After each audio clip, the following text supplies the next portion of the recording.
Welcome to the first Phil. I'm Yara. I'll share Executive Fellow in Education APHA. I'm really excited about today's episode because we're talking about all things women's health, with a focus on how pharmacists can make a measurable impact on maternal outcomes. We will be diving into the 2024 World Health Organization, or WHO's recommendation on maternal health, from physical activity and supplement counseling to symptom management and preeclampsia prevention.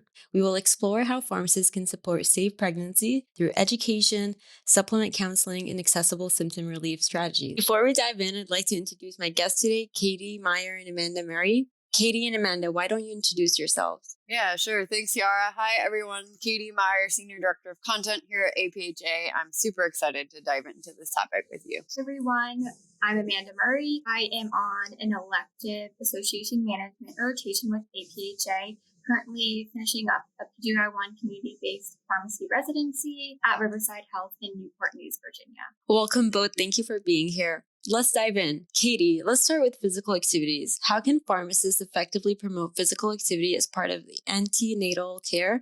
And what counseling tips can we use to ensure safety and adherence during pregnancy? Yeah, sure. Absolutely. So the 2024 WHO guidelines recommend about 150 minutes of moderate physical activity per week for most pregnant people. That might sound like a lot, but it can be as simple as a brisk walk most days. The focus should be on low impact options, so think walking, swimming, or prenatal yoga. These activities are generally safe, gentle on the joints, and can help with circulation and sleep.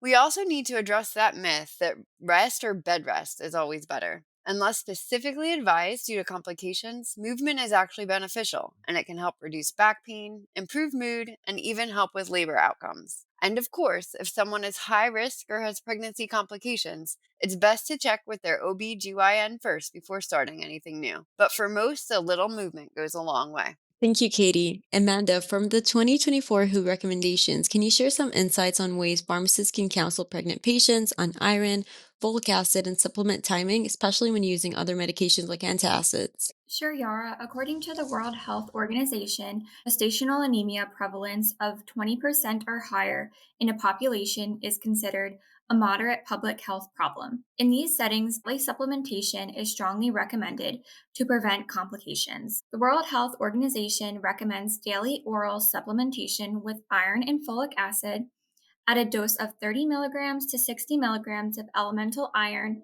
and zero point 0.4 milligrams of folic acid to reduce risk of maternal anemia, low birth weight, and premature birth. In populations where anemia is less common, which is a prevalence below 20%, and daily supplementation is not feasible due to side effects, once weekly supplementation with oral iron and folic acid is recommended. In this regimen, however, the dose is increased to 120 milligrams of elemental iron and 2.8 milligrams of folic acid once weekly to compensate for the reduced frequency and ensure the patient still receives adequate supplementation over time.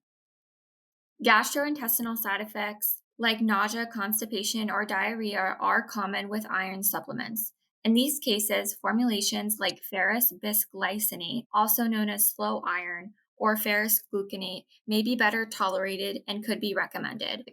If patients experience gastrointestinal upset, iron can be taken with food, but they should avoid foods that impair absorption, such as dairy, tea, coffee, soy, and spinach. Thank you, Amanda. And can you also share some non pharmacological or over the counter options are recommended for common pregnancy symptoms like nausea, heartburn, and leg cramps?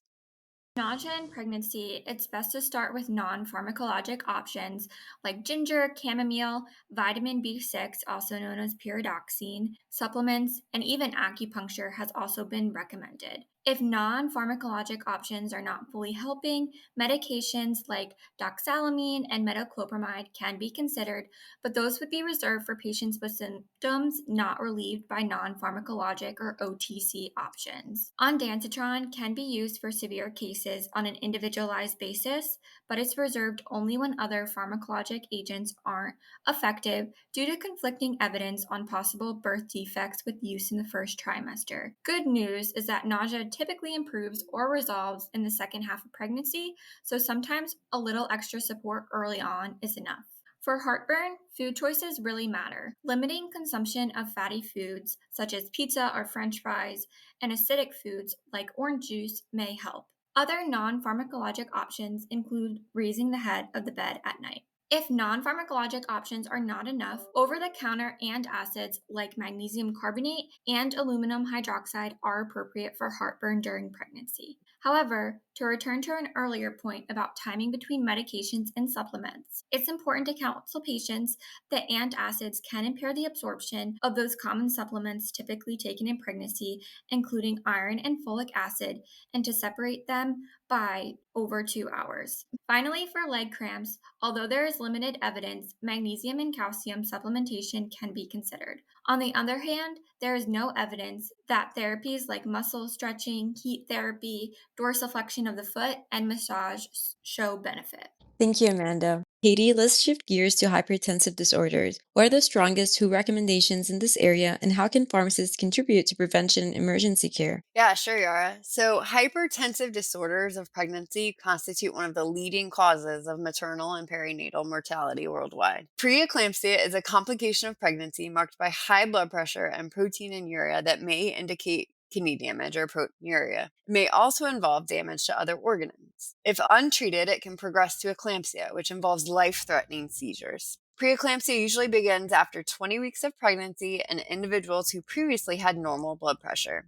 Patients at high risk for preeclampsia include those with a history of preeclampsia, chronic hypertension, type 1 or 2 diabetes, kidney disease, autoimmune disorders, as an example, lupus, and multiple gestation. As pharmacists, we can help identify these risk factors during routine medication reviews, vaccine counseling, or supplemental consultations, especially if we see a patient early in pregnancy or even preconception. For high risk patients, the 2024 WHO recommendations strongly support low dose aspirin, somewhere between 75 to 150 milligrams daily, and the key is to start it before 20 weeks. Pharmacists can play a big role by making sure at risk patients are identified early and understand why timing and adherence really matter. On the flip side, the 2024 WHO recommendations advise against some common non pharmacological interventions that used to be widely accepted. First, bed rest and home rest are no longer recommended for the prevention of preeclampsia, even in patients who are considered high risk.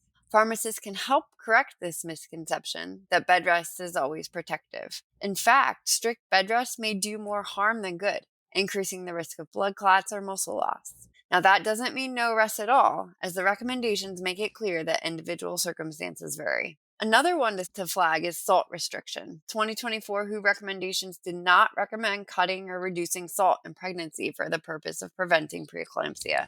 There's moderate quality evidence showing it doesn't help and could even limit essential nutrients. Instead, we can guide patients toward balanced eating and discourage extreme diet changes unless advised by their provider.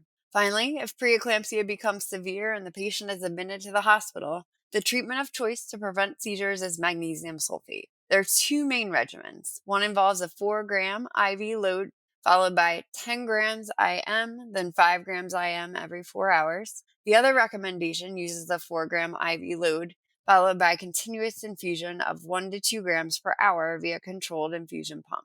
Per the WHO recommendations, magnesium sulfate is considered the gold standard for preventing progression to eclampsia and should only be used in settings where the patient can be closely monitored. Thank you, Katie and Amanda, for sharing such practical and insightful ways pharmacists can support maternal health through evidence based care. In our next episode, we will explore the pharmacist's role in the early identification of high risk pregnancies and how pharmacists can support early screening and referrals. We will also dive into strategies for improving patient communication and health literacy and highlight examples of successful pharmacist provider collaboration in maternal care. To summarize major takeaways from our time here today, pharmacists are key players in delivering antenatal care advice, especially regarding supplements and symptom relief. Aligning practice with the 2024 WHO recommendations in maternal health can advance pharmacists' role in public health. And finally, counseling on timing, TC safety, and patient adherence can make a measurable impact on pregnancy outcomes. All right, folks, that's all the time we have for today. Look out for part 2 of this month's First Fill podcast that will be released next Thursday. And last but not least, don't forget to head over to the Learning Library to earn your CE for this month's podcast. We'd love to hear your feedback on how you like the new setup. Goodbye and take care.